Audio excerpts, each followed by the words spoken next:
Pabiday sa magandang oras po sa lahat at welcome po sa aking channel. Eto po, meron pong column, ito hong si Mr. Rigoberto Tiglao po makabida, no? Kung saan po ay ang kanya hong topic po dito is about the SALN of President Ferdinand Bongbong Marcos po, ano, mga kabida.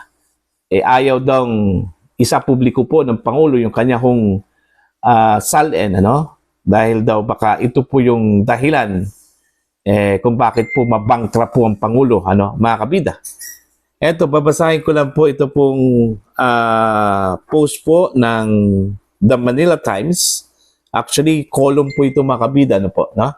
Ni Mr. Rigoberto Tiglao, dated November 14, ngayong araw po ito, 2025. President Ferdinand Marcos Jr. refuses to disclose his statement of assets, liabilities, and net worth, or SALN, for one key reason. Ano? Isang rason po, ano, na kung bakit ayaw ho niyang i-disclose yung kanyang SALN, ano, sa publiko.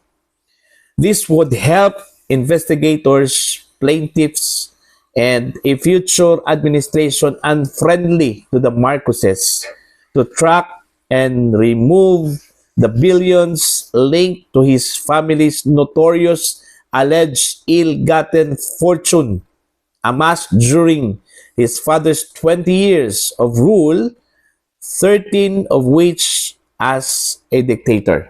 Ayan.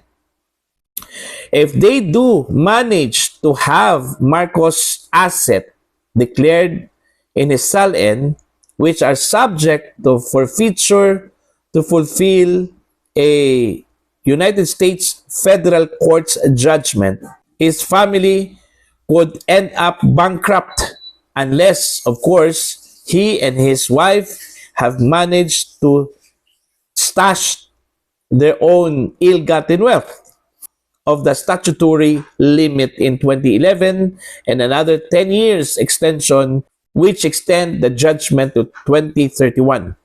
But a new administration hostile to the Marcoses in 2028 could scramble to collect on the U.S. court's judgment. Ayan. So, ayaw ho daw ng Pangulo, mga kabida, baka daw ito po yung magiging dahilan po kung bakit po mag-bankrupt po sila, no? Mga kabida, kasi po, ganito po yun, ano? Papaliwanag ko po sa inyo. Alright? Kung sakali pong maglabas po ng kanyang SALN, ito kung si Pangulong Ferdinand Bongbong Marcos, syempre naman po, makikita po natin yung kung ano po yung mga assets po niya, no? Yung ilalagay po niya doon po sa kanyang SALN po, makabida, ano po?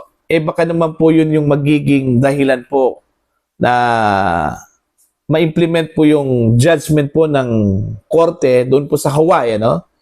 Okay, giving the human rights victims, ano, yung kanilang hiniling po na compensation po, mga kabida, ano po.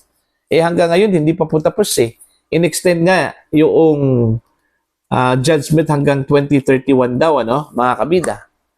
Now, ayaw hong ipakita daw, ano, ni President Marcos yung kanyang SALN according to Rigoberto Tiglao, ano, baka naman po yun yung magiging dahilan na mawalan po sila kung ano man po yung nasa kanila po ngayon, ano, mga kabida. Kasi alam po nila na marami po silang babayaran po, ano? Nanalo po yung mga human rights victims sa kaso po doon po sa Hawaii, mga kabida. Hanggang ngayon, hindi pa po na-implement di umano yung judgment na yon, ano po. Dahil, I don't know kung baka naman po wala kong maibigay po, ano, mga kabida. Okay? Yun yung rason po kung bakit po ayaw kong ilabas po ng Pangulo daw, ano, yung kanyang SALN. Kung tutuusin po, mga kabida, dapat po ilabas po ng Pangulo yung kanyang SALN, ano? Kasi yung ibang mga opisyal po ng bansa po, mga kabida, kagaya na lang po ng mga senador, halos lahat po sila, mga kabida, naglabas po ng kanilang SALN. Isinapubliko po nila po yun, ano, mga kabida.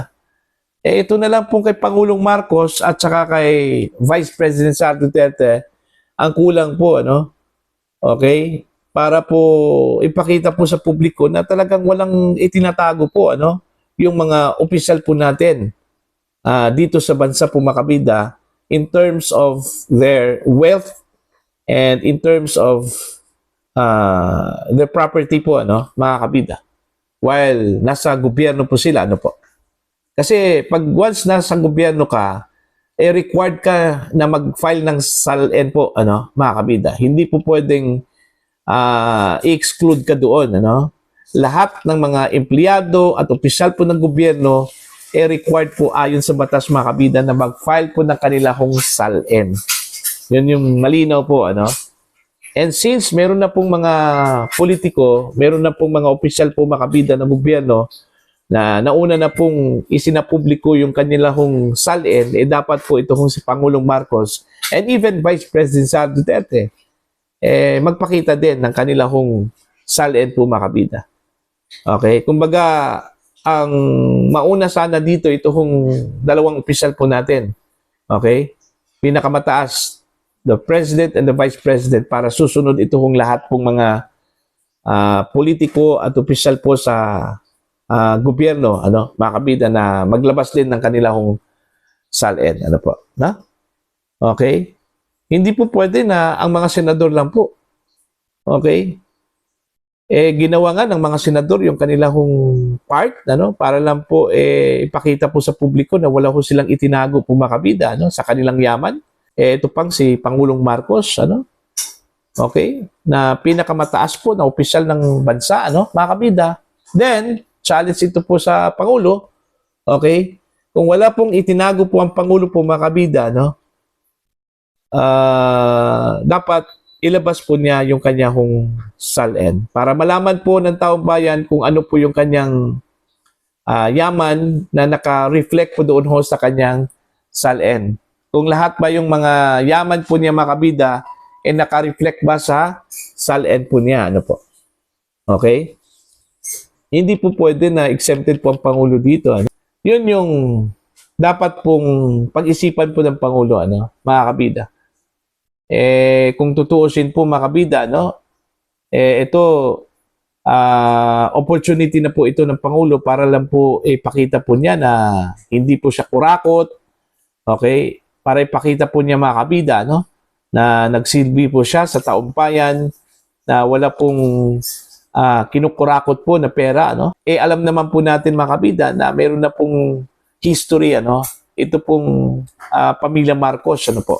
Kinasuhan po ng pagnanakaw ng pera ng taong bayan dahil sa allegation po ng ill-gotten wealth, ano? Na nakuha daw, ano, during the time of the former President Marcos Sr., ano po, mga kabida.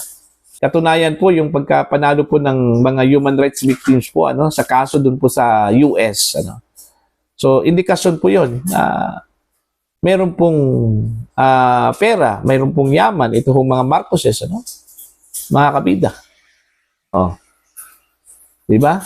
So dapat po mauna itong si Pangulong Marcos po, mga kabida, dito ho sa pagpalabas po ng kanyang SALN. Alright, kung wala naman po siyang itinago, okay, then go. Okay? And also the Vice President, hindi po spare dito si Vice President Sara Duterte. Hindi po ibig sabihin na kung hindi po maglabas po ng SALN ito si Pangulong Marcos, hindi naman po maglabas po ng SALN ito si Vice President Sara Duterte, ano po, mga kabida. Oh, see? So, yun lang po, ano? Yun po yung rason daw, sabi po ni Rigoberto Tiglao, ano, kung bakit ayaw ilabas po ni PBBM yung kanyang SALN, dahil baka naman po ito po yung magiging daan at dahilan po, mga kabida, na mabankrupt mga Marcoses dahil sa laki po ng kanilang obligasyon sa taong bayan at lalong-lalo na po doon po sa mga naghabol po sa kanila, mga kabida, sa sinasabi pong ill-gotten wealth po ng mga Marcoses na nakuha po daw, ano, nung panahon po ng kanila pong ama, mga kabida, si dating Pangulong Ferdinand Edrelin Marcos Sr. Para po sa inyo, ano po ang inyong opinion at pananaw po dito, please comment down. Sa mga hindi pa po subscriber sa aking channel, please subscribe, just click the subscribe button, click the notification bell, click all para updated po kayo, mga kabida, sa aking mga uploads. Maraming salamat po sa inyo lahat.